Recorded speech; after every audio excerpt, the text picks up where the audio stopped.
अज्ञानतिमिरान्धस्य ज्ञानाञ्जनशलाकया चक्षुरुन्मीलितं येन तस्मै श्रीगुरवे नमः। नमामि हृदये शेषे लीलाक्षीरादिशायिनं लक्ष्मीसहस्रलीलाभिसेव्यमानं कलानिधिं चतुर्भिश्च त्रिभिस्तथा षड्भिर्विराजते योऽसौ पञ्चधा हृदये मम। नमामि गोकुलाधीशं लीलामानुषविग्रहं व्रजाधीशं विश्वविभुं पार्वती प्राणवल्लभं मायावादी चिद्रुपादि प्रतिबन्धनिवारक दर्पहादुर्बन्धानां पायाद्वो भक्तभूषण। नमामि श्रीपतिदेवं वल्लभं वल्लभात्मजं यः करोति सदारण्ये मंगलं जनवर्जिते। श्री गोकुलनाथ जी हमारे पुष्टि मार्गियों के प्रतापी आचार्य और श्री गोसाई जी के चतुर्थ लाल जी, श्री गोसाई जी के सात लाल जी। प्रथम श्री गिरधर जी, वो धर्मी स्वरूप हैं। श्री गोसाई जी आनंदात्मक हैं और अपने यहाँ वेद में आनंद के 6 धर्म बताए हैं: ऐश्वर्य, वीर्य, यश, श्री, ज्ञान और वैराग्य। तो आनंद स्वरूप और आनंद के 6 धर्म। तो श्री महाप्रभु जी गोसाई जी कृष्ण स्वरूप हैं, तो आनंद स्वरूप हैं।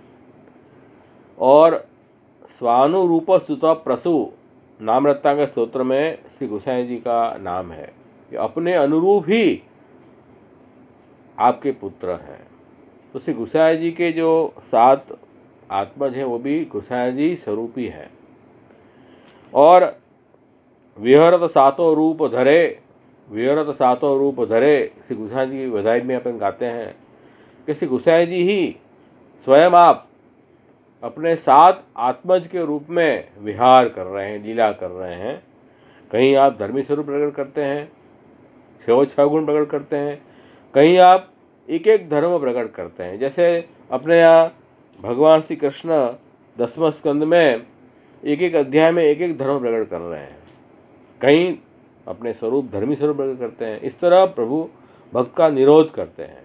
जैसे भागवत में 10वें स्कंद में श्री सुबोधनी जी में श्री महाप्रभु जी ने ये स्पष्ट निर्देश किया है कि 10वें स्कंद के जो अध्याय हैं उसमें प्रभु ने हर अध्याय में अपना कोई विशेष धर्म प्रकट किया है। जैसे बाल लीला के जो 7 अध्याय हैं उसमें प्रथम अध्याय में नंदोत्सव की वर्णन में ऐश्वर्य धर्म प्रकट किया।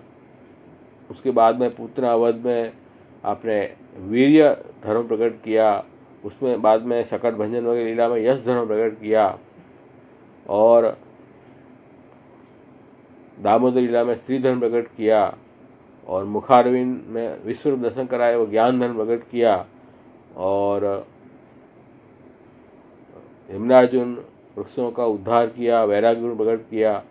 और अंत में प्रभु ने वृंदावन में लीला की, व्रत छोड़ के और प्रभु भक्तों के अधीन होकर लीला की, उसमें अपना धर्मी रूप प्रकट किया। तो देखो हर अध्याय में कृष्ण तो वही है साक्षात स्वरूपात्मक, लेकिन एक लीला ऐसी करते हैं जिस लीला में कुछ धर्म प्रकट रूप में होते हैं।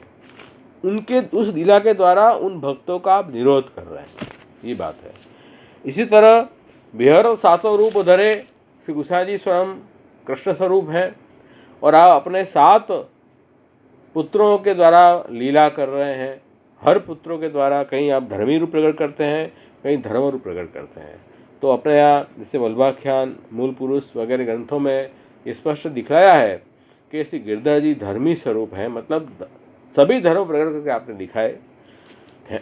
श्री गोसाई जी और गिरधर जी में कोई भेद नहीं है। इसी तरह दूसरे लाल जी श्री गोविंद जी, उनमें और श्री गोसाई जी में कोई भेद नहीं है, लेकिन वहाँ आपने वीर्य धर्म प्रकट करके दिखाया। तीसरा ऐश्वर्य, ऐश्वर्य गोविंद जी में प्रकट दिखाया, वीर्य श्री बालकृष्ण जी में, तीसरे लाल जी में, यश धर्म श्री गोकुलनाथ जी में, और पंचम लाल जी श्री रघुनाथ जी में श्री धर्म दिखाया प्रकट करके, और छठे लाल जी श्री रुद्रनाथ जी में ज्ञान धर्म, और श्री घनश्याम जी सातवें लाल जी में वैराग्य धर्म प्रकट दिखाया। इस तरह सभी श्री गोसाई जी के ही स्वरूप हैं, लेकिन प्रभु ने अमुक अमुक लीला अमुक अमुक स्वरूप में प्रकट करके दिखाई, इसलिए वो धर्म का निरूपण हुआ है। इसका मतलब कि कोई स्वरूप बड़े छोटे हैं ऐसा नहीं है, बालक सब ब्रह्म जानिए, ये अपने भगवदियों ने गाया है। तो यहाँ श्री गोकुलनाथ जी में यश धर्म की प्रधानता है, आपके कार्य से हम ये बात समझ सकते हैं। तो श्री गोकुलनाथ जी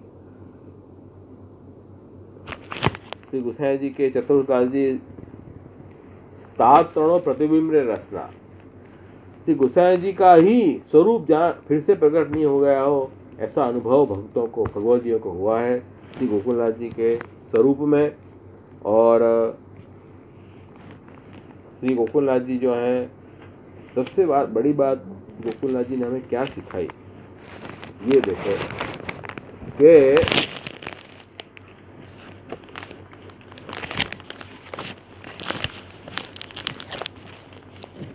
वैष्णवों का महात्म्य श्री गोकुलनाथ जी ने हमें दिखाया। वैष्णवों का महात्म्य, ये आज के युग में ये बात जाननी बहुत ही जरूरी है कि वैष्णव का महात्म्य जैसा श्री गोकुलनाथ जी ने हमें दिखाया, वैष्णव का क्या यश धर्म है वो श्री गोकुलनाथ जी ने हमें समझाया है, वो कोई नहीं समझा पाएगा। सबसे पहले तो आपका प्रागट्य जो हुआ वहीं से आप देखो। प्रागट्य में वर्णन ऐसे है कि श्री गोसाई जी के बहू जी थे श्री रुक्मणी जी, उनकी सेवा में श्री गोसाई जी कृपा पात्र कृष्ण सेवक कृष्णादासी तत्पर रहते थे और बहुत सुंदर सेवा करते थे वो मन तन मन से। और जब श्री रुक्मणी बहू जी को चतुर्थलाल जी का प्राकट्य समय आया, तब भगवत कृपा से कृष्णादासी उनको ऐसा हुआ कि भाई आज तो शुभ मुहूर्त नहीं है, शुभ मुहूर्त नहीं है, तो उन्होंने विनती की महाराज आप अभी प्रकट मत होना। इतनी वैष्णव की विनती सुनकर तुरंत ही श्री गोकुलनाथ जी उस समय प्रकट नहीं हुए।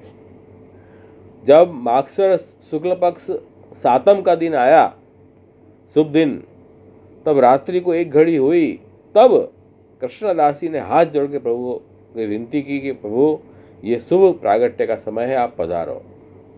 उसी वक्त सब वहाँ श्री गोसाई जी के बेटी जी वगैरह हाजिर थे। विनती करने के साथ ही तुरंत ही चतुर्थ कुमार श्री गोकुलनाथ जी का प्रागट्य हुआ, और तब अत्यंत प्रेम के आवेश में होके कृष्णादासी ने बधाई दी, आज मेरो गोकुलनाथ प्रकट भयो, मेरो गोकुलनाथ आयो जी। इतने आनंदित हो गए वो, और बड़ी धूमधाम अडेल में प्रकट हुआ आपका, और आनंद व्याप गया वहाँ। तो यहाँ वो तो फिर आनंद उत्सव खूब हुआ है, उसका वर्णन बहुत सुंदर है। लेकिन समझाने की बात है कि वैष्णवों का कितना आग्रह आप ध्यान में रखते थे गोकुलनाथ जी जन्म से ही। देखो ठाकुर जी का प्रागट्य कोई भी घड़ी में हो वो शुभ ही है। प्रभु का प्रागट्य मथुरा में गोकुल में हुआ, उस वक्त तो दक्षिणायन और मध्यरात्रि थी, कोई शुभ घड़ी तो थी नहीं, लेकिन जब आपका प्रकट हुआ तब सब शुभ काल के सभी शुभ लक्षण प्रकट हो गए, ऐसे जन्म प्रकरण में स्पष्ट आता है। तो ठाकुर जी जब प्रकट होंगे तो अपने आप काल शुभ हो जाएगा, ये बात समझ लो। हाँ, काल देखने की मुहूर्त देखने की जरूरत नहीं है। कई लोग क्या है, वैष्णव आते हैं कि हमने ठाकुर जी पुष्ट करावी आपो, तो सारो दिवस ठाकुर जी पुष्ट कराओ तो सारा દિવસમાં શું છે અમે પાટોત્સવ મનાવીએ। અરે હું તો કહું છું કે જે દિવસે ઠાकुर जी પધાર્યા એ દિવસ સારો થઈ ગયો, उस सारा दिन देखने की जरूरत नहीं है उसमें, ये कोई लौकिक नहीं है, प्रभु अलौकिक आनंदात्मक स्वरूप है। और काल तो भगवान का सेवक है। जब भगवान का सेवक जब काल है तो अपने आप उत्तम से उत्तम वस्तु प्रभु को काल अर्पण करेगा। तो फिर भी श्री गोकुलनाथ जी स्वयं भगवत स्वरूपात्मक है, फिर भी उन्होंने वैष्णव की मान रख के, और वैष्णव की बहुत आदर भाव था श्री गोकुलनाथ जी को, तो वैष्णव की भावना को अपने पोषण करते हुए जब वैष्णव ने कहा नहीं अब शुभ घड़ी आप पधारो, तब आप प्रकट हुए। तो देखो ये जन्म से ही वैष्णव की इतनी मर्यादा श्री गोकुलनाथ जी रख रहे हैं। मेरा सबको ध्यान दिलाने की यहाँ बात है। उसके बाद एक बहुत सुंदर प्रसंग जो सबको ही पता है कि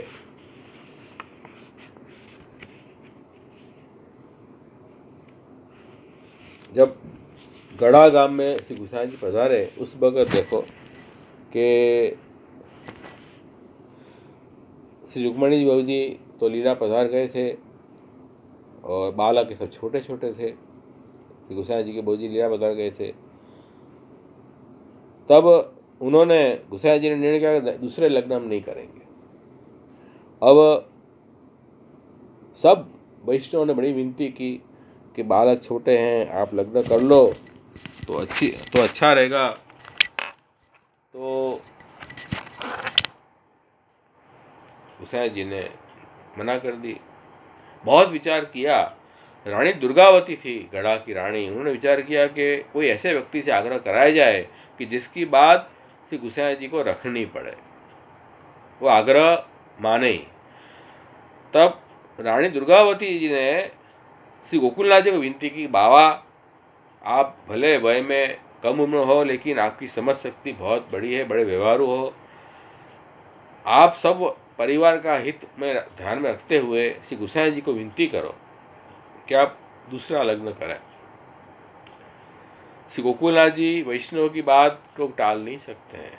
तुरंत वैष्णव की, उनको पता है कि श्री गोसाई जी ने मना कर दी है, फिर भी दुर्गावती जी वैष्णव परम वैष्णव हैं, उनकी बात को ध्यान में रखते हुए उनको मान देते हुए आपने श्री गोसाई जी से विनती की और तुरंत ही श्री गोकुलनाथ जी का जो आग्रह था श्री गोसाई जी ने स्वीकार लिया और दूसरे लग्न आपके वहाँ गढ़ा, आज का जबलपुर है, वहाँ आपके हुए और श्री पद्मावती जी से आपके दूसरे लग्न हुए और उनसे श्री घनश्याम जी का प्रकट हुआ है। ये बात अपने इतिहास में आती है। तो तात्पर्य क्या है कि श्री गोकुलनाथ जी को वैष्णव के प्रति बड़ा भाव था और हमें भी वैष्णव के लिए ऐसा ही भाव रखना चाहिए। ये बात खास आपको ध्यान रखो। हम लोग क्या करते हैं कि वो गरीब वैष्णव है, ये पैसे वाला वैष्णव है, वो बड़ा पढ़ा हुआ पंडित वैष्णव है, ये तो बुद्धू है, अज्ञानी वैष्णव है, वो तो बड़ी सेवा करने वाला वैष्णव है, ये तो कुछ ज़्यादा सेवा नहीं करता है इसलिए छोटा वैष्णव है, वो तो उनका वो बालक का सेवक है तो बड़ा वैष्णव है, ये तो वो छोटे बालक है उनका सेवक है छोटा वैष्णव है। ऐसे भेदभाव हमने कर रखे हैं बालकों में और वैष्णव में। तो हम पुष्टि मार्ग में कहाँ है? पुष्टि मार्ग हमको ये सिखाता है। पुष्टि मार्ग हमको श्री वल्लभ के छत्र के नीचे सबको इकट्ठा कर रहा है। पुष्टि मार्ग किसका मार्ग है? श्री वल्लभ संप्रदाय है, वल्लभ का मार्ग है, वल्लभ हमारे आचार्य हैं, उन्हीं की पूरी सृष्टि है। यहाँ श्री महाप्रभु जी की पूरी सृष्टि है और वल्लभ वंशज हैं, उनको हम इसलिए पूज्य मान रहे हैं कि श्री महाप्रभु जी से जुड़े हुए हैं। महाप्रभु जी ने वो सामर्थ्य रखा है कि आप ये मार्ग को आगे बढ़ाओ। ये महाप्रभु जी की इच्छा से तो हम महाप्रभु जी के भाव से वल्लभ वंशज के पास आ जाते हैं। और वैष्णव में भी वही वो नाद सृष्टि और बिंदु सृष्टि, दो सृष्टि, वैष्णवी नाद सृष्टि है, सिर्फ वल्लभ से जुड़ी हुई है। ऐसा भाव रख के हमको सब में समान भाव रखना है, चाहे वल्लभ हो चाहे वैष्णव। शिष्यों में हमको ऐसे शिष्यों में, वैष्णव शिष्यों में इस तरह से भिन्न भाव नहीं रखना है। और जो बालक हैं जो गुरु पद में विराज रहे हैं उनमें भी समान भाव के ये सभी से महाप्रभु जी के ही वंशज हैं, इस तरह भाव रखना है। तो श्री गोकुलनाथ जी को ये बड़ा भाव था और बड़ी प्रीति थी वैष्णव में। वैष्णव का बड़ा दिव्य स्वरूप उनके हृदय में था श्री गोकुलनाथ जी को। जब तक हमारे हृदय में भी ये वैष्णव के प्रति ये भाव नहीं आएगा तब तक हम जो हैं वो पुष्टि मार्ग में आगे नहीं बढ़ पाएंगे। ऐसा क्यों? पहले एक प्रसंग देख लें, फिर अपन समझें ऐसा क्यों। जैसे एक प्रसंग बहुत आ रहा है कि एक समय आप अपरस में सेवा में पधार रहे थे, तब आपका उपरना एक वैष्णव को स्पर्श हो गया जो अपरस में नहीं था। तब आपने उस वैष्णव से पूछा, 3 वक्त पूछा कि हे तू कौन है? तब तीनों वक्त वैष्णव ने एक ही जवाब दिया, हे राज, मैं वैष्णव हूं। आपने विचार किया कि वैष्णव से तो अपरस कभी छुई नहीं जाती है, और आप तुरंत सेवा में पधारे। अब देखो ये प्रसंग कितना सटीक प्रसंग है। वैष्णव किसे कहते हैं? जो विष्णु का है, जो वैष्णव। विष्णु कौन? जो व्यापक तत्व पूरे ब्रह्मांड में व्याप्त है, वो परब्रह्म परमात्मा श्री कृष्ण, वही तो विष्णु है। और उनसे जो जुड़ा है, उनको उनमें जिसने अपनी अहंता को झुका दी, अपना अहंकार झुका दिया, वो वैष्णव है। हम अपने अलग अहंकार रखते हैं कि नहीं मैं कर रहा हूँ, ये मेरे लिए है, मैं इतना जानता हूँ, मैंने इतनी सेवा की, मैंने इतने पुस्तक पढ़ लिए, मुझे इतना ज्ञान है। तो आपने अपनी अहंकार को विष्णु से नहीं मिलाया। आप वैष्णव नहीं है भाई, खाली सोकोड वैष्णव है, नामधारी वैष्णव है। वैष्णव का मतलब है श्री कृष्ण शरणम मम, कृष्ण एव गतिर्मम, अभिमान संत्याज्य स्वामी अधीनत्व भावना। स्वामी के अधीन होना के, वो जो परमात्मा जो व्यापक विष्णु तत्व है, उन्हीं का छोटा सा मैं अंश हूं, उन्हीं की इच्छा से मैं कुछ कार्य कर रहा हूं। वो जो करवाना चाह रहे हैं, जैसे मेरा हाथ है, हाथ से कभी मैं खाना खाऊं, कभी मैं पुस्तक लिखूं, कभी कुछ चीज काम करूं, तो हाथ तो मेरा अंश है ना, मैं चाहूंगा ऐसे हाथ काम करेगा। इसी तरह जीव भगवान का वो विष्णु का अंश है, तो व्यापक तत्व जो विष्णु है उसके अंश हम जीव हैं जो वैष्णव है। और प्रभु चाहे वो काम हमसे करा रहे हैं, कर्ता कारयिता ईश्वर, इस तरह से अपने अहंकार को भगवान के अधीन रखना, उनके शरण जाना, यही के पारलोक के सर्वथा शरण हरि, वह वैष्णव है। तो जो अपनी अहंता को उस दिव्य ब्राह्मिक अहंता से जोड़ देता है, वो वैष्णव है। फिर वहां कोई वो पवित्र आत्मा हो गई, वो आत्मा पवित्र हो गई, वहां कोई अपवित्रता है ही नहीं। अपवित्रता कहाँ है? जब संकीर्णता आती है, मैं तू मैं होती है, अपना स्वार्थ वृत्ति आती है, वहां अपवित्रता है। वहां ये पवित्र है, ये अपवित्र है, ये छू गया, ये भाव रहता है। लेकिन ये जो उदात्त भावना जगेगी अपने मन में, तब तो फिर हम पवित्र हो गए। तो ये भावना उनको, वैष्णव को इतनी थी, वो समझ गए ऐसी गोकुलनाथ जी, अरे ये तो वैष्णव अपने आप को बड़ा दिव्य भाव इसने रखा है। इसलिए श्री गोकुलनाथ जी अपरस की चिंता करे बिना वो सेवा में पधारे। कितनी बड़ी बात है, कितनी बड़ी बात सिखाई है। हमने कभी इस बात को विचार किया? हम तो वैष्णव में ऊंच नीच देख रहे हैं, छोटे बड़े देख रहे हैं, तो हम कभी भी पुष्टि मार्ग में आगे नहीं बढ़ पाएंगे। ये बात ध्यान से समझ लो आज। और दूसरा ऐसा है प्रसंग है, जब श्री गोकुलनाथ जी काश्मीर पधारे जहांगीर से के साथ सब माला तिलक की रक्षा के लिए बात करने के लिए, तो वहाँ तो बहुत ठंडी पड़ती है कश्मीर में। तो आपने अपरस में पहनने की जो रुई की बंडी है, वो कोई कारण सर अपवित्र हो गई, अस्पर्श में चली गई। तब शुद्ध कैसे करना? तो वहाँ तो शुद्ध कैसे करेंगे? कब सूखेगी, कब हो सेवा में जाएंगे? तो खवास को आज्ञा की कि मेरी बंडी है, उसको आसपास में कोई वैष्णव मिले, उससे स्पर्श करा लो, शुद्ध हो जाएगी। देखो कितनी बड़ी बात है। वैष्णव पवित्र आत्मा है, उसके स्पर्श मात्र से जो अपवित्र वस्तु पवित्र हो जाएगी। जो अपन कह रहे हैं ना यहाँ सिद्धांत रहस्य में कि ब्रह्म संबंध करना सर्वेशाम देह जीवयो, सर्वदोष नृत्य ही दोषा पंचविदा स्मृता, सहजा देश कालोथा लोक वेद निरूपिता, संयोगजा स्पर्शजा से न मंतव्या कथंचन, अन्यथा सर्वदोषाणाम न निवृत्ति कथंचन। तो ये बात देखो कि हम ब्रह्म संबंध करने से क्यों शुद्ध हो जाते हैं? क्योंकि ब्रह्म तो व्यापक तत्व है, और हम हमारे संकीर्णता को छोड़ के जब व्यापक तत्व से हमारा संबंध होगा, तो हमारे सब दोष नहीं रह जाएंगे, हम पवित्र आत्मा बन जाएंगे। तो देखो ये हमें समझाएंगे, वैष्णव में ऐसा भाव रखते सीखो। भाव तो रखो कम से कम, वो भी हम नहीं रख पा रहे हैं, तो आगे तो बात कैसे चलेगी? तो इतना अगाध प्रेम वैष्णव में था। और आज श्री गोकुलनाथ जी के कारण आज हमको ये साहित्य उपलब्ध है। आज पुष्टि मार्ग जो टिका हुआ है ना, वो श्री गोकुलनाथ जी और श्री हरिराय जी ने रूट लेवल पे काम किया है। पुष्टि मार्ग में सब आचार्यों ने बहुत मेहनत से पुष्टि मार्ग को इतने आगे ले गए हैं। आगे ले गए कौन से अर्थ में कि देवी जीवों को प्रभु के सन्मुख करवाया है। और श्री गोकुलनाथ जी और श्री हरिराय महाप्रभु जी ने ऐसा प्लेटफॉर्म बना के दिया कि हम जैसे आचार्यों को कुछ करने का ही नहीं है। इतनी सरलता हो गई, कुछ मेहनत ही नहीं करनी पड़ रही है। लेकिन हम आज की स्थिति में इन श्री हरिराय महाप्रभु जी श्री गोकुलनाथ जी के वचनामृत से दूर जा रहे हैं। वैष्णवों को आज देखो, आजकल तो इंटरनेट और ये सब ऑनलाइन सत्संग होने लग गए और ट्रांसपोर्टेशन हो गया, सब बालक इतने देश विदेश पधार रहे हैं, तो पोषण मिल रहा है, वल्लभ की वाणी सब तक पहुंच रही है। लेकिन प्राचीन समय में तो इतने यातायात के साधन नहीं थे, ये कोई सुविधा नहीं थी, ना टेलीफोन नहीं था, तो इस स्थिति में कैसे ये बात बनेगी।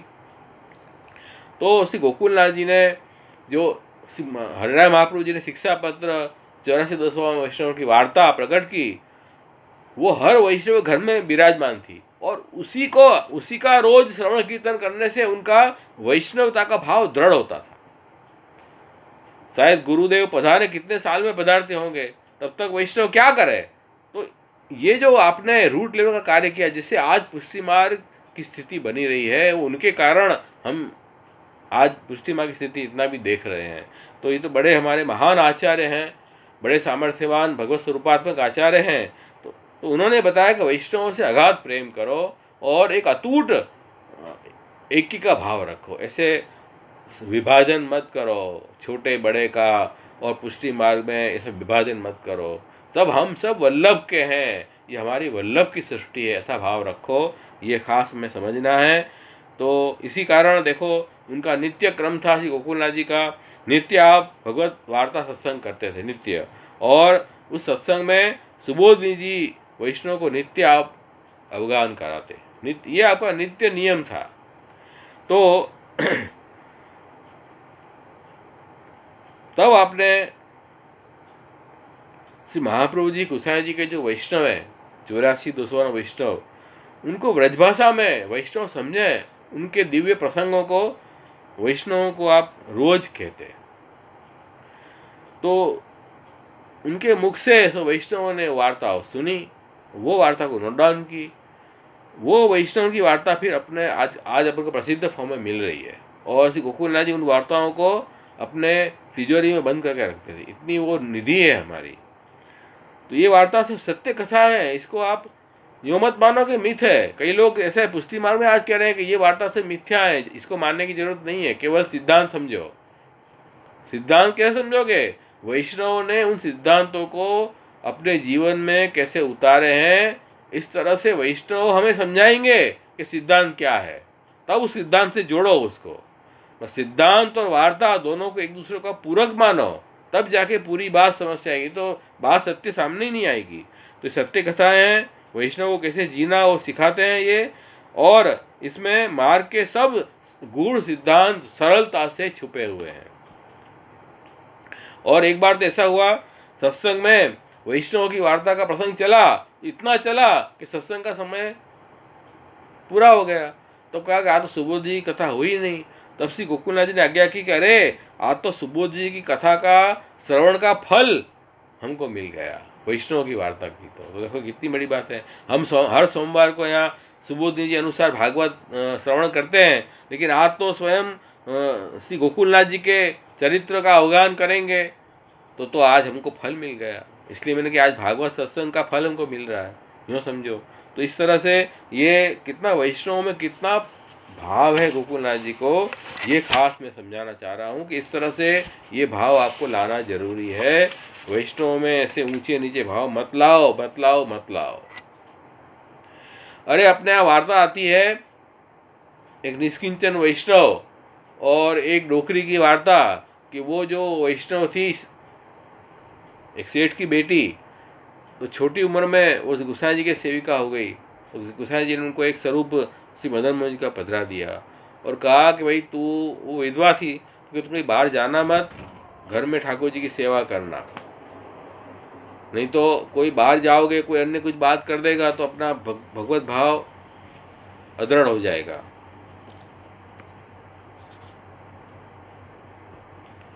तो कह रहे हैं कि वो सेवा घर में करती थी, 60 साल तक घर से बाहर ही नहीं गई, 60 साल की हुई तब तक। उनके गांव में गोसाई जी के दूसरे वैष्णव सेवक वहाँ आए, वो निष्किंचन वैष्णव थे, और बस ये ठंडी का शीतकाल का समय चल रहा था। तब उन्होंने पूछा कि भाई यहाँ कोई गोसाई जी के सेवक सेविका है कोई महाप्रभु जी के? तो क्या है? अच्छा कहाँ है तो बताओ। तुरंत वो वहाँ गए।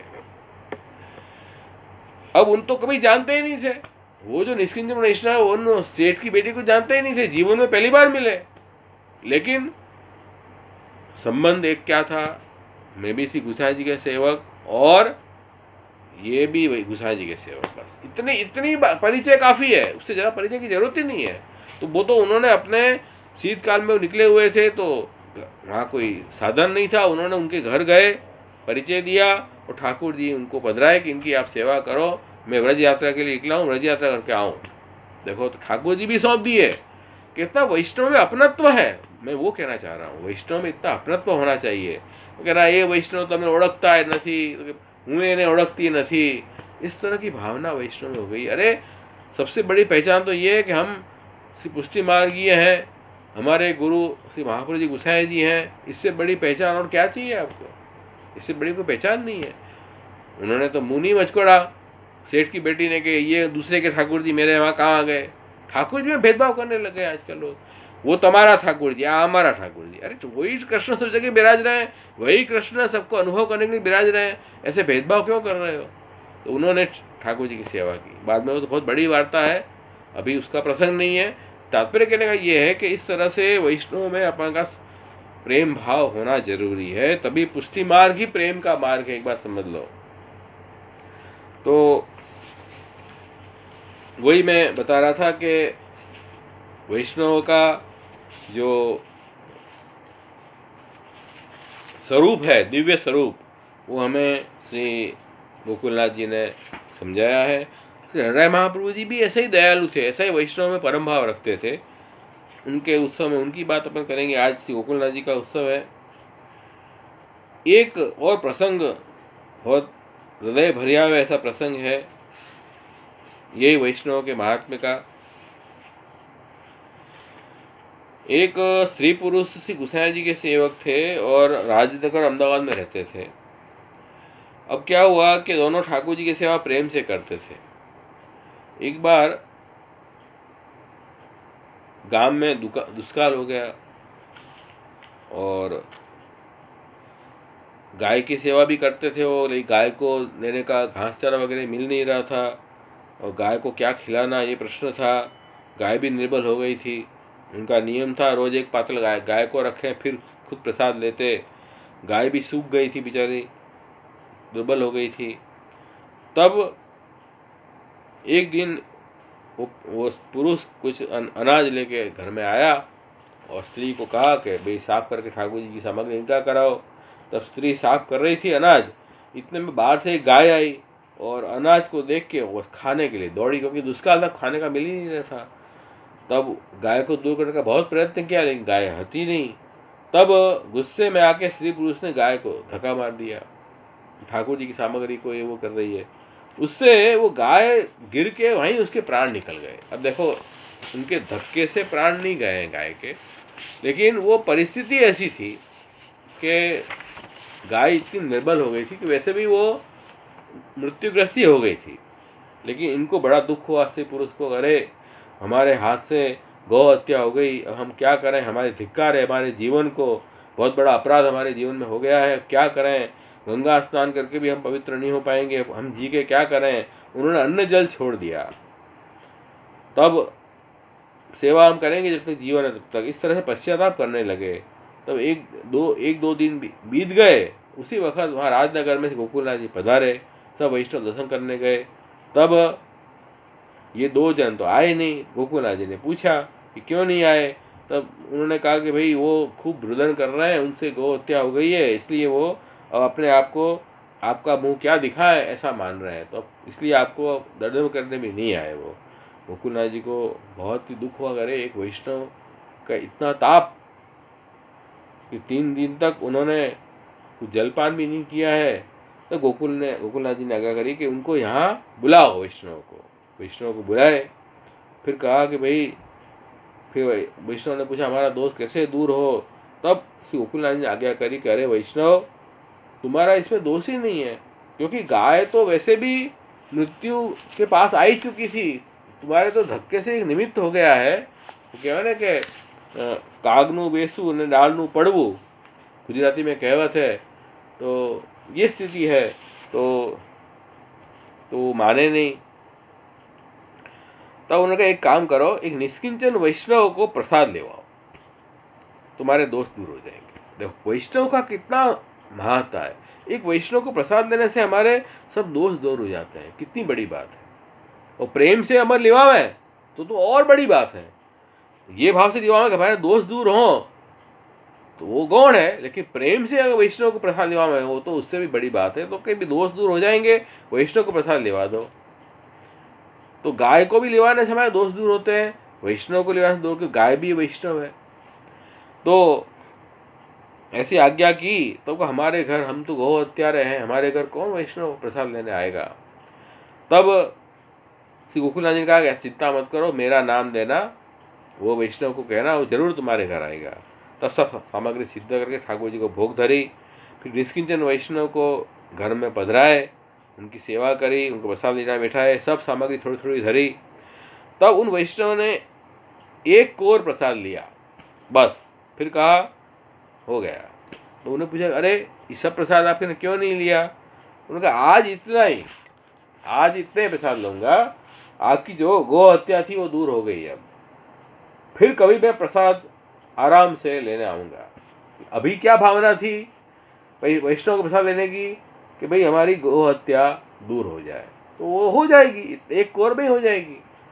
जब प्रेम से आप बुलाएंगे कभी कोई भी दूसरी शर्त या कंडीशन बिना, तब हम प्रेम से प्रसाद आनंद से लेंगे। ऐसे कहीं चले गए। तब दोनों स्त्री पुरुष गोकुलनाथ जी के पास आए कि इस तरह से हमने प्रसाद लिवा दिया है। तब अब हम सब वैष्णव हमारी बात स्वीकारेंगे, या सब वैष्णव हमें मानेंगे कि हमारी गो हत्या गई। तो गोकुलनाथ जी ने कहा क्यों नहीं मानेंगे, जरूर मानेंगे। उनके जाओ स्नान करके आओ और लोटी में जल लेके मुझे अरोगाओ। तो वो वैष्णव स्नान करके आए, लोटी में जल लेके उनको अरोगाए। फिर उन्होंने पूछा, सब वैष्णव को पूछा देखो अब तुम्हारा कोई संदेह है, इनके दोस्त दूर हुए कि नहीं हुए, उसमें कोई संदेह रहा तुम्हारा। तो वैष्णव ने कहा अरे कृपानाथ कैसी आप बात कर रहे हो, साक्षात वैष्णव ने प्रसाद लिया, साक्षात आपने इनके हाथ का जल अरोगा, अब कोई जात का संदेह रहा ही नहीं, हम सब वैष्णव उनसे व्यवहार रखेंगे। तो गोकुलनाथ जी ने उन वैष्णव का दुख ऐसे दूर किया। तो गोकुलनाथ जी को वैष्णव में बड़ा प्रेम था, और ऐसी दिव्य भावना वैष्णव स्वरूप की, वैष्णव को प्रसाद लेने मात्र से सब दोष दूर हो जाते हैं हमारे। कितनी बड़ी बात है। तो देखो ये सब जीवन में उतारने की बात है, केवल सुनने की बात नहीं है। हमें भी जीवन में वैष्णव के प्रति इतना दिव्य भाव रखना चाहिए। तो ये देखो ये कुछ प्रसंग मैंने बताया यहाँ कि वैष्णव के साथ कैसा भाव हमें रखना है। श्री गोकुलनाथ जी का ये मुख्य प्रसंग दिखा है। अब गोकुलनाथ जी की अपने यहाँ 13 बैठक है, तो थोड़ा बैठक चरित्र भी देखते हैं अपने। 13 बैठक गोकुलनाथ जी की है, उसमें 8 बैठक तो ब्रज में है। 8 बैठक कहाँ है, ब्रज में है। एक तो गोकुलनाथ जी के मंदिर में ही श्री गोकुलनाथ जी की बैठक है। बैठक किसको कहते हैं कि जहाँ आपने कुछ विशेष कार्य ऐसे किए हों पुष्टि के, जिसको देख के हमारा हृदय में पुष्टि भाव प्रकट हो, या कोई दिव्य भगवत लीला प्रकट हुई हो, साक्षात को अनुभव हुआ हो, उस वहाँ विराज के आपने जो कार्य ऐसे किए हों दिव्य लीला के कार्य, तो उसको हम क्या कहते हैं, बैठक जी मान के उस स्थान को हम गुरु साक्षात वह विराज रहे उस भाव से उस स्थान की हम सेवा करते हैं, उसी को बैठक जी कहते हैं। शास्त्र में भी बताया है कि जब गुरु परदेश भी गए हो तो जहाँ गुरु विराज रहे हैं रोज, उस स्थान को भी दंडवत प्रणाम करें तो गुरु के सानिध्य ही वो माना जाएगा। इसलिए उसी भाव से शास्त्र की भी आज्ञा है, उसी भाव से हम जहाँ हमारे गुरु ने विराज के ऐसे अलौकिक कार्य किए उस स्थान में हम गुरु अभी भी विराज रहे हैं, इस भावना से उसका सेवन हम करते हैं। तो ये उसको हम बैठक जी कहते हैं। तो ये पहली बैठक गोकुल की बैठक है, श्री गोकुल की बैठक का चरित्र है, जिसमें आपने श्री गोसाई जी के पास से पुष्टि मार्ग के गुण सिद्धांत पढ़े और सुने। उस सिद्धांत को आप विचार करते करते बहुत विचार मग्न हो गए और उनके सेवक कल्याण भट्ट वहाँ आए, लेकिन उनको ध्यान नहीं रहा। 4 घड़ी तक कल्याण भट्ट वहाँ बैठे। 4 घड़ी का मतलब हुआ है 96 मिनट। तब तक उनको 1.5 घंटे तक वो बैठे रहे, लेकिन उनको ध्यान नहीं है ऐसी गोकुलनाथ जी को वैष्णव कोई आया है।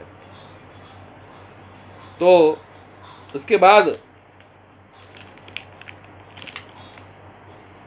कल्याण भट्ट की तरफ देखा तो भाई कब आए, तो कि मैं तो बहुत देर को आया हूँ, 4 घड़ी भाई। तो क्या आप तो बहुत कुछ विचार मग्न थे, तो यहाँ से गोसाई जी के पास गए हो तो और आपने पुष्टि माँ को सिद्धांत कहो, तो पुष्टि माँ की रीति तो महान कठिन है, कछु बनती नहीं है। तो कल्याण भट्ट ने कही महाराज हमें भी कृपा करके कुछ कहो, का सिद्धांत है पुष्टि मार्ग को। तब आपने कल्याण भट्ट से कृपा करके 24 वचनामृत लिखे, जो साक्षात श्री गोसाई जी ने जो सिद्धांत हृदयारूढ़ करवाए श्री गोकुलनाथ जी को, उन सिद्धांतों को श्री गोकुलनाथ जी ने 24 वचनामृत के रूप में प्रकट किए हैं, जो आज भी वैष्णव के घर में विराज रहे हैं, सब वैष्णव घर में। और उसमें बहुत मननीय वचनामृत है। ये कुछ आदमी नहीं पढ़े ना, कोई वस्तु नहीं पढ़े, केवल 24 वचनामृत पढ़ ले तो जीवन में कुछ जानने का बाकी नहीं रह गया। इतनी बड़ी बात है ये 24 वचनामृत में। तो आज तो इतना समय नहीं रहेगा, लेकिन कभी अपन 24 वचनामृत करें तो बहुत आनंद का विषय है ये। तो उन 24 वचनामृत यहाँ प्रकट हुए, वो श्री गोकुलनाथ जी के मंदिर में, श्रीमद गोकुल में ये बैठक में ये प्रसंग हुआ, दिव्य प्रसंग। तो देखो बहुत बड़ा प्रसंग हुआ है अपने लिए। तो ये हम बैठक है ये, वहाँ आपने ये प्रसंग प्रकट किया। उसके बाद वृंदावन की बैठक बंसी भट्ट में है, जहाँ श्री महाप्रभु जी की बैठक है और वहीं आप विराजे। वहाँ से गोकुलनाथ जी ने 7 दिन भागवत सप्ताह की और भागवत सुनाया सब वैष्णवों को। तो वहाँ के जो वृंदावन के संत महंत भी थे, वो भी वहाँ रोज भागवत सप्ताह सुनने आते थे। उनको भी अनिवर्चनीय अलौकिक सुख हुआ था उस भागवत सप्ताह का। तो ये क्रम था उनका। महाप्रभु जी, श्री गोसाई जी, श्री गोकुलनाथ जी वो सप्ताह पारायण भी करते और उसका व्याख्यान भी करते। तो वहाँ के सब लोग, भक्त लोग वहाँ सुनने आते।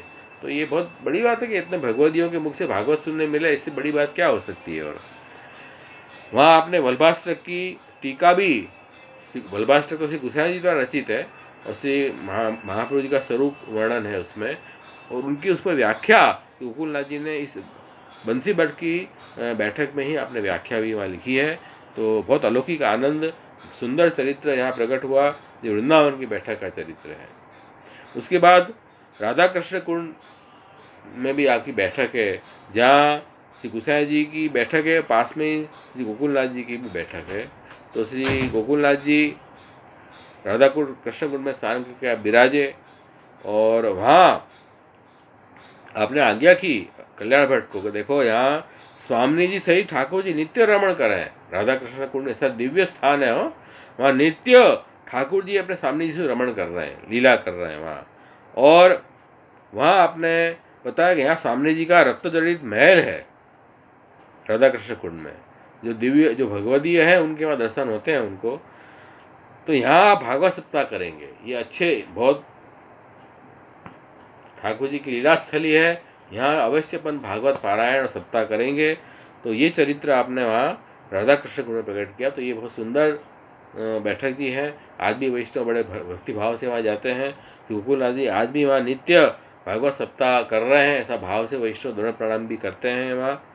इसी तरह चंद्रसरोवर की बैठक, चौथी बैठक है ब्रज में, जहाँ आपने गोकुलनाथ जी की बैठक, उसके पास में श्री गोसाई जी की बैठक है, उसके पास में गोकुलनाथ जी की बैठक है, जहाँ आपने प्रथम बार रास करवाया था। वहाँ से गिरधर जी भी पधारे और श्री श्रीनाथ जी साक्षात पधारे थे। अलौकिक रास वहाँ हुआ था। उस समय चतुर्बुद्धदास जी ने सुंदर कीर्तन किए रास के। तो विस्तार से सब वो उनकी वार्ता में आ रहा है ये बात। और वहीं चंद्रसरोवर की बैठक में ही आपने सर्वोत्तम सूत्र की रचना की थी, टीका लिखी। सर्वोत्तम सूत्र की रचना तो श्री गोसाई जी ने की, उनके ऊपर टीका श्री गोकुलनाथ जी ने यहीं इस बैठक जी में की है। तो ये बहुत अलौकिक वर्णन इसमें है।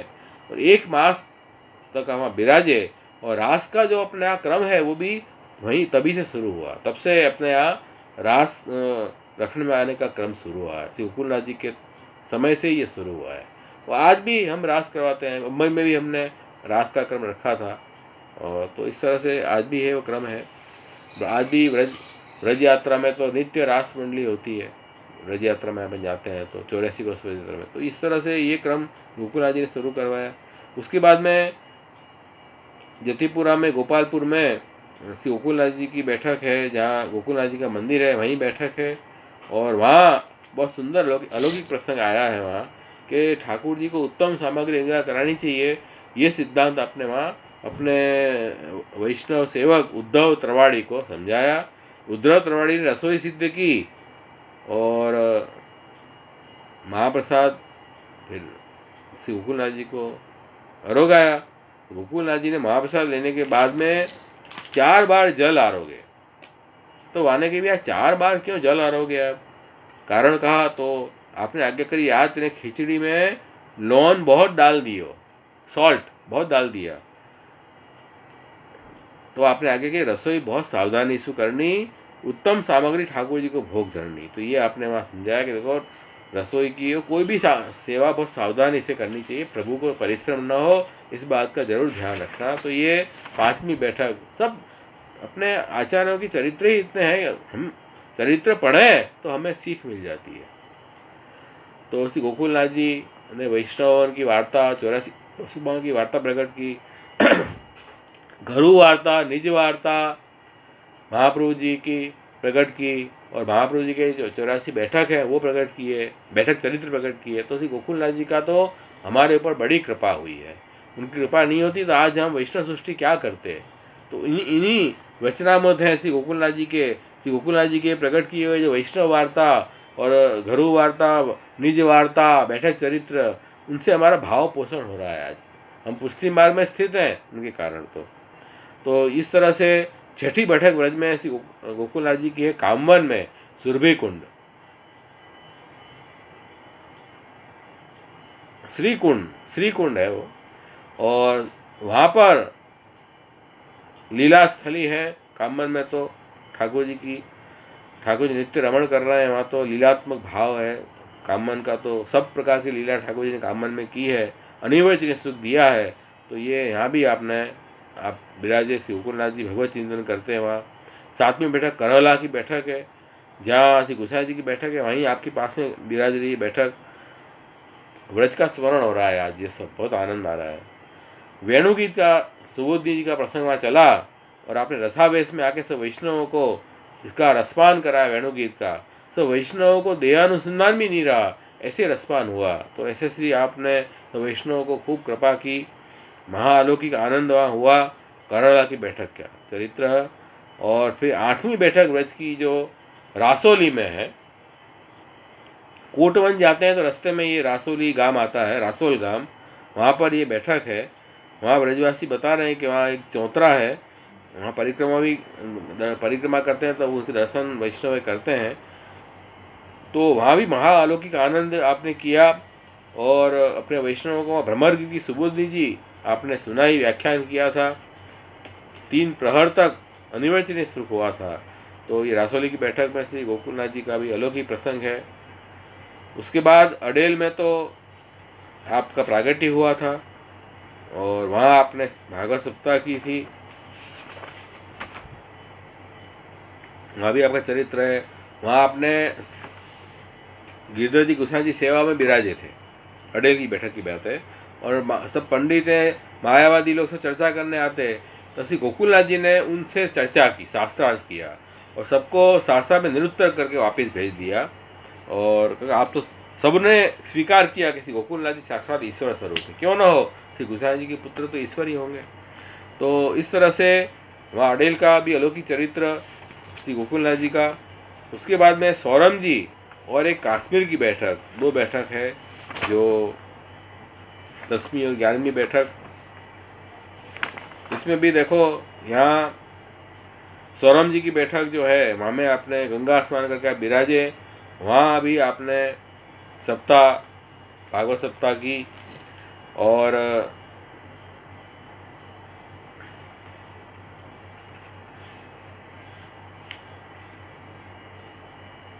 वहाँ आपने गंगा जी का महात्म्य भी समझाया वैष्णवों को कि देखो, यमुना जी का संबंध होने से गंगा जी का अधिक महात्म सामर्थ्य हुआ।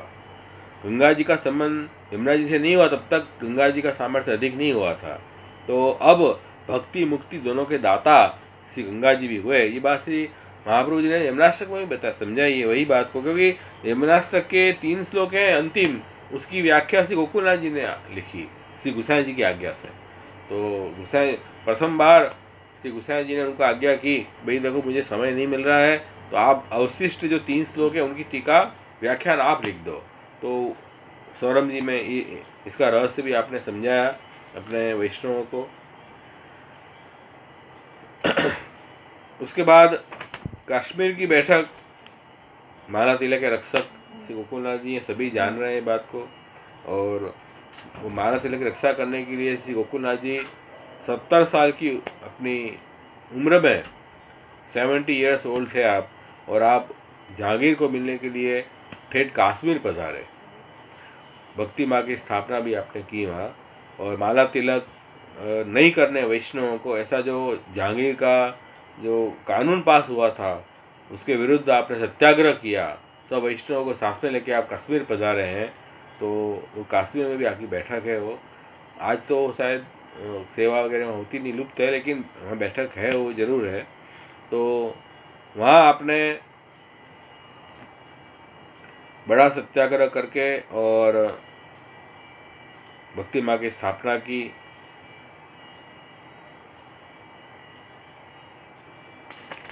ये प्रसंग भी बड़ी हृदय भराव ऐसा प्रसंग है कि वैष्णव के लिए जो तिलक और तुलसी की माला, ये 2 चीज़ जो है ना वैष्णव के लिए अपने सर्वस्व है। क्यों? क्योंकि तुलसी जी हैं, उनका आदिदेव स्वरूप क्या है कि श्री स्वामी जी की गंध स्वरूप है। तो यदि हम तुलसी की माला धारण करें तो ठाकुर जी स्वामी जी के भाव से हमें स्वीकार है, और भोग में भी हम तुलसी पत्र पधरावें। क्यों? स्वामी जी के भाव से तुरंत ठाकुर जी आरोगे। तो तुलसी की माला अहर्निश अपने कंठ में धारण करनी चाहिए। वो वैष्णव का एक चिन्ह है, यूनिफॉर्म है। तो श्री महाप्रभु जी भी आगे कर रहे हैं कि तुलसी और तुलसी माला और तिलक इसको कभी भी छोड़ना नहीं है। तो बाकी तुलसी के बहुत सारे आध्यात्मिक भी, आदि भौतिक आध्यात्मिक भी अपने यहाँ लाभ बताए। ये आदिदेविक लाभ मुख्य ये है, भक्ति के लाभ बताए यहाँ। तो हम वैष्णवों को तुलसी पहनने में शर्म नहीं रखनी है, तुलसी पहननी है। कहाँ तो श्री गोकुलनाथ जी ने इस कानून के विरुद्ध सत्याग्रह किया, और ये स्थिति बनी आई थी कि वहाँ ये बात हुई कि यदि आप तुलसी की माला को नहीं छोड़ोगे, तिलक नहीं छोड़ोगे, तो व्रज का त्याग कर दो, ऐसा भी उनको बताया गया। तो उन्होंने व्रज छोड़ दिया। क्यों? व्रज छोड़ना कितनी बड़ी बात है। व्रज तो अपना ठाकुर जी की भूमि है, भगवत स्वरूपात्मक है, वो छोड़ी। तिलक माला नहीं, क्यों? हम तो वैष्णवता ही नहीं रहेगी तो व्रज में रह के क्या करेंगे हम?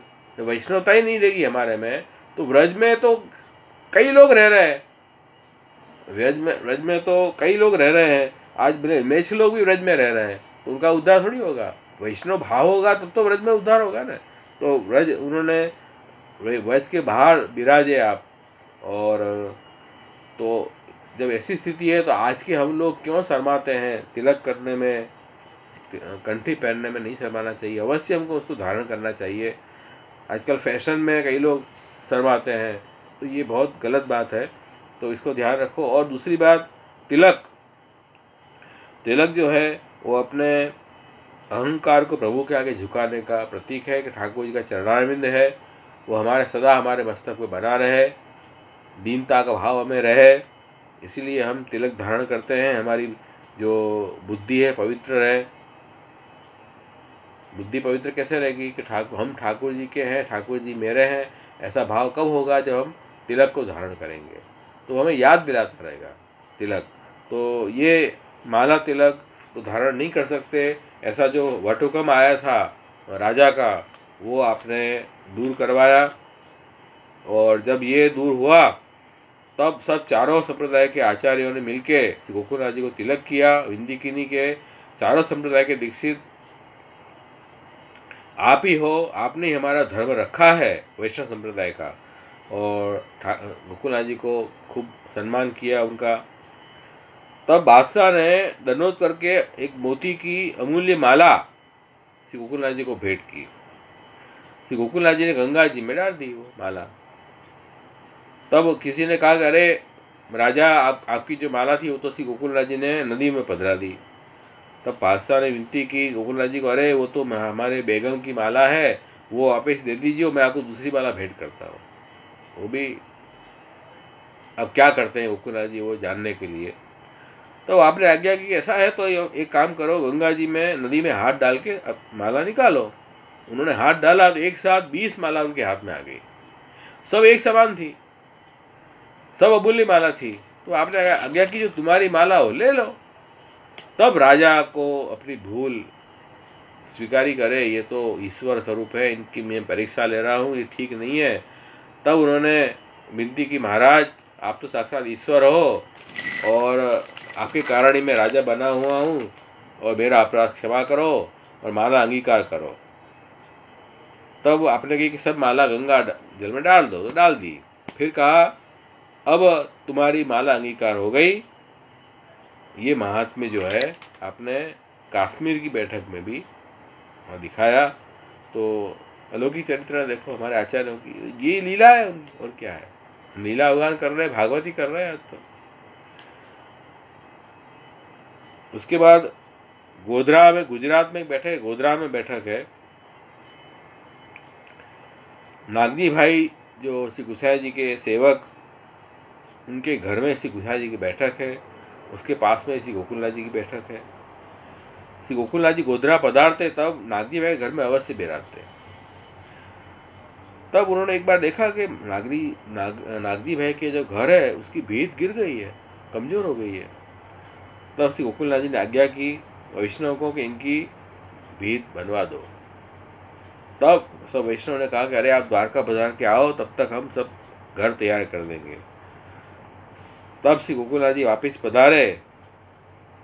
तब वहाँ आपने तपेली करी, गोसाई जी को भोग धरा, भोजन किया, और फिर भागवत सप्ताह का अनिवर्चनीय सुख वैष्णव को दिया है। गोधरा जी का ये चरित्र है। इसी तरह एक गुजरात में दूसरी बैठक है, असारवा की बैठक, जहाँ श्री गोसाई जी बिराजते भायला खोटा के घर अहमदाबाद में, वहाँ उनके पास में श्री गोकुलनाथ जी की बैठक भी है। तो हरिवंश जी, चाचा हरिवंश जी ने श्री गोकुलनाथ जी को विनती पत्र लिखा कि श्री गोसाई जी 6 बार द्वारका पधारे, 6 बार आप यहाँ पधारे, तो आप भी जल्दी यहाँ पधारो। यहाँ कोई बालक, आप अथवा कोई बालक पधारो। सो पत्र बाँचते ही श्री गोकुलनाथ जी द्वारका को पधारे और आपने वहाँ राजनगर में मुकाम किया, और अनेक जीव वहाँ शरण आए, अंगीकार किए, और आप आज्ञा किए जो याके ताई जो मैं तुम्हारो पत्र बाँचती आया हूँ। क्यों कि अनेक जीव सन्मुख करने ठाकुर जी के, तो जीव को प्रभु के सन्मुख करना ये बहुत बड़ी जवाबदारी महाप्रभु जी ने हम लोगों को दी है। तो वही कह रहे हैं, इसलिए मैं दौड़ के तुरंत आया हूँ यहाँ। वहाँ भी आपने तपेली करी, गोसाई जी को भोग धरा, भोजन किए, और आपने वहाँ भागवत सप्ताह फिर किया है। अनिवर्चनीय सुख वैष्णव को मिला, वहाँ सब जीवन का उद्धार किया। फिर आप द्वारका जी पधारे और फिर वापस राजनगर पधारे, वहाँ से थोड़े कुछ दिन विराज के वापस गोकुल पधारे हैं। तो ये असारवा की बैठक का चरित्र। ऐसे कुल मिला के श्री गोकुलनाथ जी की 13 बैठक है, और 13 बैठक है जिसके हमने आज चरित्र का अवगान किया। गोसाई जी के, गोकुलनाथ जी के प्रेरक प्रसंग जो है उनका भी हमने अवगान किया, जिसमें वैष्णवों का महात्म्य स्पष्ट झलक रहा है। ये सब जीवन में उतारो ये सब बातें। और ज़्यादा तो नहीं, लेकिन एक प्रथम रचना मत बहुत सुंदर है 24 वृत्तांत में से, उसको हम थोड़ा समझेंगे और फिर आज का कार्यक्रम गोकुलनाथ जी की बधाई गान करके हम पूर्ण करेंगे। थोड़ा समय है अपने पास। पहले वचनामृत में श्री गोकुलनाथ जी ने ये आज्ञा की है कि प्रभु का अनन्य आश्रय रखना बहुत जरूरी है। सबसे पुष्टि मार्ग में प्रथम जो सोपान है वो प्रभु का अनन्य आश्रय, श्री कृष्ण शरणम मम। कुछ नहीं कर सको न, बैठे रहो, कुछ मत करो, न सेवा करो न कथा करो, सबसे पहले कृष्ण का आश्रय रखना जरूरी है। हे श्री कृष्ण, मेरे आप ही मेरे रक्षक हो। हे श्री कृष्ण, कृष्ण एवं गति मम, कृष्ण आप ही मेरी गति हो, मेरे साधन भी आप हो और मेरे फल भी आप हो। फल तो ठाकुर जी यही आनंदात्मक स्वरूप है। उन ठाकुर जी की प्राप्ति भी हमें कृष्ण कृपा से ही होगी, हमारे पास कोई साधन नहीं है। तो ये दैन्य भाव, अहंकार को झुकाओ प्रभु के आगे, तो ये आश्रय का भाव। यही के पारलोके सर्वथा शरणमरी, इस लोक और परलोक में हर तरह से भगवान ही मेरे रक्षक हैं, ये भावना रखनी। तो ये प्रथम तो अन्याश्रय नहीं करना, अन्याश्रय महाबाधक है। एक ठाकुर जी श्रीनाथ जी का ही आश्रय, अनन्य आश्रय रखना। उन्हीं के आश्रय से सर्व यही पालों के सब कार्य सिद्ध होंगे। ये आश्वस्त मन में रखना है जीव को। जीव को ये आश्वस्त नहीं है, इसी कारण जीव जो है वो दुखी हो रहा है। ठाकुर जी के आश्रय से ही सब कार्य सिद्ध हो रहे हैं, लेकिन जब कुछ दुख आता है तो कहते हैं ठाकुर जी दुख क्यों दे रहे हैं। अरे जब सुख आया तब तो नहीं कहा कि ठाकुर जी सुख दे रहे थे, तब तो ठाकुर जी याद नहीं आए। दुख आया तो कि हम मुझे ही ठाकुर जी दुख क्यों दे रहे हैं। अरे पर ठाकुर जी सुख भी तो इतना ही दे रहे हैं, तुमको दुख तो बहुत कम आ रहा है। तो ठाकुर जी का आश्रय में नहीं है। जो भी हो रहा है प्रभु की इच्छा से हो रहा है। विवेकस्तु हरि सर्वम निजेच्छात करिष्यति। हरि अपनी इच्छा से ही सब कुछ करेंगे और भक्तों के तो हित में ही करेंगे, ये बात समझ लो। इसलिए प्रभु का आश्रय, अनन्य आश्रय रखना बहुत जरूरी है। त्रिदुख सहनम धैर्यम अमृत सर्वदा सदा, तीनों प्रकार के दुख को सहन करना कि प्रभु की इच्छा से ही दुख भी आ रहा है और सुख भी आ रहा है, इसलिए प्रभु का आश्रय बनाए रखो, अविश्वास मत करो। ये यहाँ से गोकुलनाथ जी कर रहे हैं। तो कह रहे हैं कि देखो ये हम लोग दुखी क्यों हो रहे हैं कि हमने संसार रूपी वृक्ष बना लिया है। कैसे बनाया कि संसार का वृक्ष हमने हमारी अहंता ममता से ये संसार पैदा किया है। मैं हूँ, मैं कर रहा हूँ, ये मेरा है, इस भाव से हमने संसार को बनाया। संसार वृक्ष प्रकट हुआ और उस संसार वृक्ष के प्रकट हुआ, उसकी जड़ क्या थी? हमारी मिथ्या अहंता ममता। उसी के आश्रय पे हम चल रहे हैं, हमारे अहंकार में चल रहे हैं। अरे मैं कर रहा हूँ तब ये परिवार का पोषण हो रहा है, मैं कर रहा हूँ तब ये कंपनी चल रही है, मैं कर रहा हूँ तब ये राज्य चल रहा है, मेरे कारण सब हो रहा है। और जब कुछ नहीं होता है तो हम दुखी हो जाते हैं, अरे बड़ा भय हो गया, उद्वेग हो गया। तो मूल में ये संसार की जड़ जो है हमने हमारी बुद्धि में बना रखी है, अहंता ममता, जो अविद्या है, जो अज्ञान है, जिसके कारण हम दुखी हो रहे हैं। और ये बुद्धि में जो अविद्या है, अज्ञान, उसके कारण ये वृक्ष पैदा हुआ, संसार रूपी वृक्ष। उसकी शाखा कौन सी है? ये कुटुंब, ये मेरा लड़का है, ये मेरी पत्नी है, ये मेरा पति है, ये मेरे भाई हैं, ये माता पिता हैं, ये मेरे मित्र वर्ग हैं, ये मेरा समाज है, ये सब कुटुंब। और इस कुटुंब की शाखाएं स्त्री पुत्र परिवार है। और जो पत्ताएं हैं वो क्या हैं?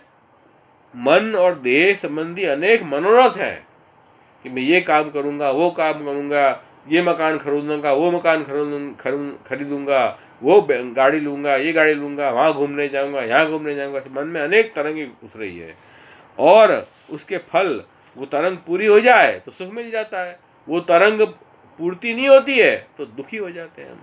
ऐसे सुख दुख हमको मिलते हैं और भय के मारे हम डर रहे हैं। कैसे कि जब वो ज़्यादा अज्ञान हो जाए तब क्या है, वो हवा चलती है। हवा चलने से क्या होता है कि वो जो वृक्ष के फल हैं वो गिरते हैं। तो हम डरते हैं कि ये इतनी हवा चल रही है, भयभीत होते हैं क्या हमारा सुख रूपी फल गिर तो नहीं जाएगा। वो भयभीत जीव हमेशा भयभीत रहता है। फिर हम भयभीत होने के कारण इसकी शरण पकड़ते हैं, उसकी शरण पकड़ते हैं, अरे हमें बचा ले भाई, हमें बचा ले, ये बचा लेगा, वो बचा लेगा, ऐसे हम भागते हैं। रोगग्रस्त हो जाते हैं, डॉक्टर के पास जाते हैं, वो गरीब हो जाते हैं तो किसी पैसा वाली पार्टी को पकड़ते हैं। ऐसे हम जहाँ वहाँ भागते हैं, प्रभु का आश्रय नहीं करते हैं और अन्य आश्रय करते हैं, लोक में लोकाश्रय में हम जुड़ गए हैं। तो इस तरह हम सुख दुख से बाहर नहीं आ पाते हैं, उसी संसार में खुपे रहते हैं, ये बात कह रहे हैं। लेकिन एक बात समझो, सबका मूल तो भगवान है। पूरी सृष्टि जड़ जगत बनाया है, जगत रूपी वृक्ष, इसके मूल कौन है? भगवान श्री कृष्ण है। ऊर्ध्व मूल मदद शाखा, जो गीता में भगवान आज्ञा कर रहे हैं कि भाई देखो, ये पूरी सृष्टि का मूल जो है वो तो स्वयं भगवान है। लेकिन हम क्या समझ रहे थे कि जो कुछ है वो हम मूल हैं, यही हमारी गड़बड़ थी। भगवान कह रहे हैं ऊर्ध्व मूल मदद शाखम अस्वस्थम प्राहुरव्ययम छंदांश ऐसे प्रणाली यस्तम वेद से वेदिविद।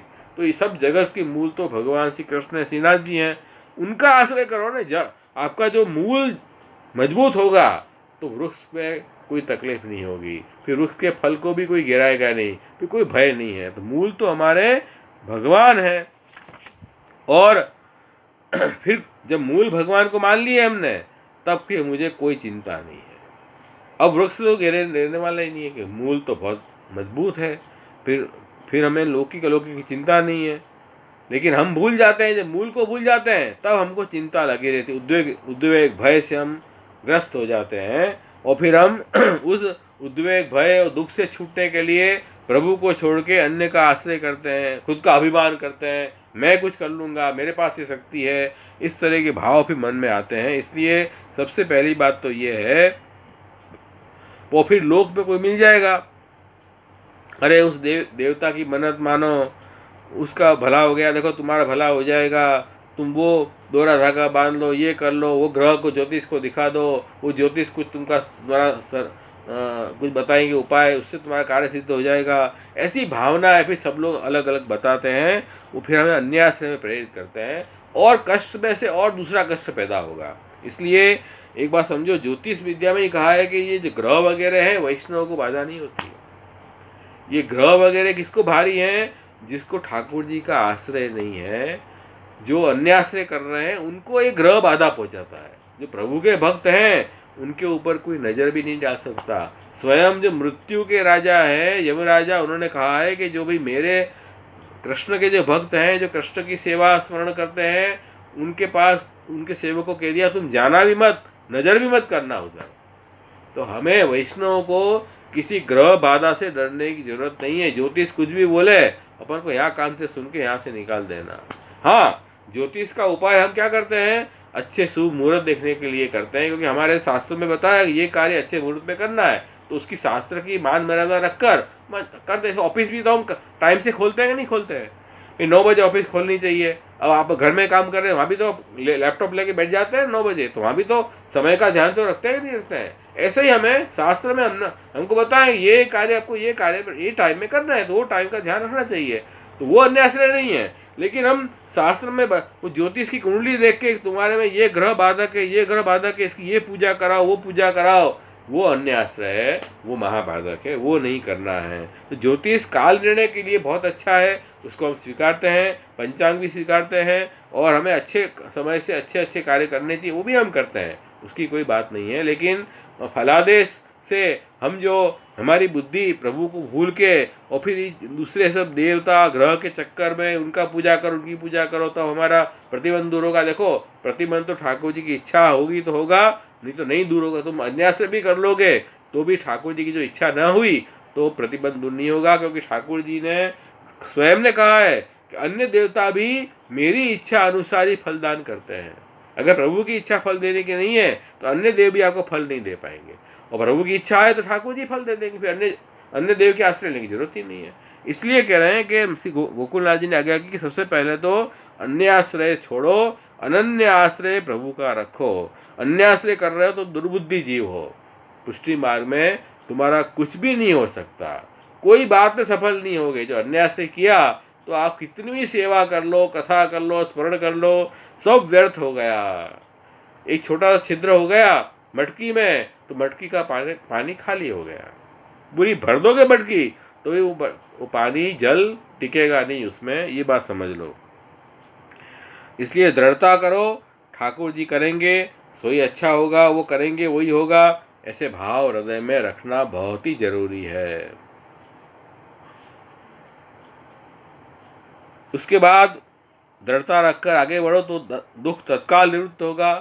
प्रभु का आश्रय करोगे तो ठाकुर जी स्वयं कह रहे हैं कि आर्त अर्थार्थी जिज्ञासु और ज्ञानी 4 प्रकार के भक्त हैं। जो भी भक्त मेरा आश्रय लेगा सब का कल्याण होगा। भगवान ने ये बात कही है। तो ठाकुर जी के वचन में विश्वास रखो और प्रभु के समर्पित होकर अपना जीवन जियोगे तो हमेशा सुखी रहोगे, उनको कोई कष्ट नहीं होगा। तो सुंदर एक वचनामृत भी हमने उपदेश का भी आज वर्णन किया, चरित्र के भी वर्णन किए, और श्री गोकुलनाथ जी ने बड़ी कृपा की कि गोकुलनाथ जी का जो साहित्य है वो भी हमें आज उपलब्ध है। तो सब वैष्णवों को मैं अवश्य कहूँगा कि गोकुलनाथ जी के साहित्य में देखो आज षोड़श ग्रंथ में यमुनाष्टक की टीका श्री गोसाई जी के श्लोक 5 श्लोक श्री गोसाई जी के हैं और अंतिम 3 श्लोक की टीका श्री गोकुलनाथ जी ने लिखी है। पुष्टि प्रभा मर्यादा भेद पे बहुत सुंदर टीका श्री गोकुलनाथ जी के जो आपने प्रकट करी है। सिद्धांत रस है सबसे प्राचीन टीका श्री गोकुलनाथ जी की है जो बहुत सुंदर सरल भाषा में है, हर वैष्णव को समझने लायक है। तो वो भी टीका बहुत सुंदर, अंतःकरण प्रबोध ग्रंथ पे बहुत अच्छी टीका है, भक्ति बदनी ग्रंथ में बहुत सुंदर टीका है, संन्यास ग्रंथ के ऊपर आपकी सुंदर टीका है, सर्वोत्तम स्तोत्र पे टीका सुंदर गोकुलनाथ जी की सबसे प्राचीन टीका, वल्लभाष्टक के ऊपर टीका है, ब्रह्मसंबंध मंत्र गद्य मंत्र को समझाने के लिए आपने सुंदर व्याख्यान की टीका की है, और विरह विज्ञप्ति के 35 श्लोक आपने बनाए जिसका मनन हर वैष्णव को करना चाहिए, और 84 वैष्णव की नामावली भी आपने प्रकट की है। तो ये आपने संस्कृत में इस तरह के ग्रंथ आज भी अपने मिल रहे हैं। उसके बाद में आप ब्रजभाषा में आपने अनेक ग्रंथ की रचना की है, उसमें 84 वैष्णव की वार्ता, 252 वैष्णव की वार्ता, भाव सिंधु में अमुक सिलेक्टेड वैष्णव 84 वैष्णव जो सिलेक्टेड है जो 252 है उनके गूढ़ भाव को आपने खुलासा किया है। निज वार्ता, घरू वार्ता श्री महाप्रभु जी की, बैठक चरित्र श्री गोकुल, और सेवा भावना, स्वरूप भावना, निकुंज भावना, भाव भावना, 24 वचनामत, आपके हास्य प्रसंग के वृत्तांत भी उपलब्ध हैं। तो इस तरह से आपका साहित्य जो है बहुत विस्तार से है। तो और अपने महानुभाव आचार्यों ने और वैष्णवों ने भी गोकुलनाथ जी के स्वरूप के ऊपर भी कई ग्रंथ लिखे हैं। तो ये सब वर्णन अपन करें तो आनंद आवे। तो आज श्री गोकुलनाथ जी हमारे आज के उत्सव के नायक हैं, उनके आप 2 बधाई गान करेंगे और अपना कार्यक्रम यहीं समाप्त करेंगे। तो पहला कीर्तन में गाऊंगा, आप भी फिर गाना।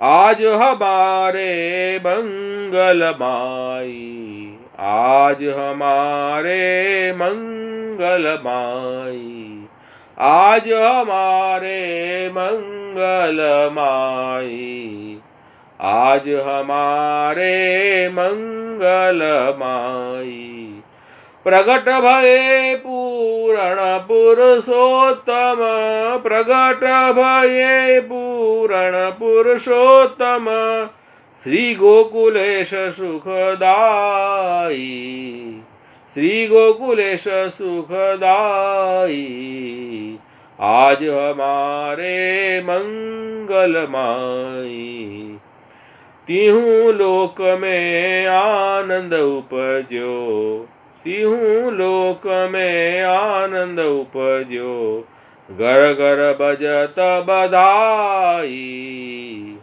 विष्णुदास प्रभु की यह लीला, विष्णुदास प्रभु की यह लीला, निगम नेति नेति गाई, आज हमारे मंगल माई, आज हमारे मंगल माई, आज हमारे मंगल माई। एक और ले ला।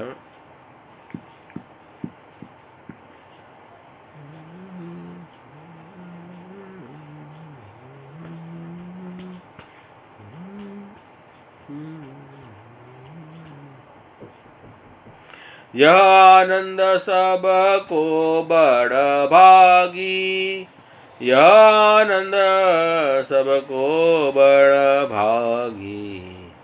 सब मंगल सिर मोर महोत्सव, सब मंगल सिर मोर महोत्सव। आयो परम सुहागी, आयो परम सुहागी। यह आनंद सबको बड़ भागी। घर घर अति उत्साह मुद मन, घर घर अति उत्साह मुद मन। रहे प्रभु रंग पागी। नख सिखलो सिंगार सजो है, नख सिखलो सिंगार सजो है। सुंदर अति अनुरागी, सुंदर अति अनुरागी। यह आनंद सबको बड़ भागी, यह आनंद सबको बड़ भागी। यह आनंद सबको बड़ भागी, यह आनंद सबको बड़ भागी।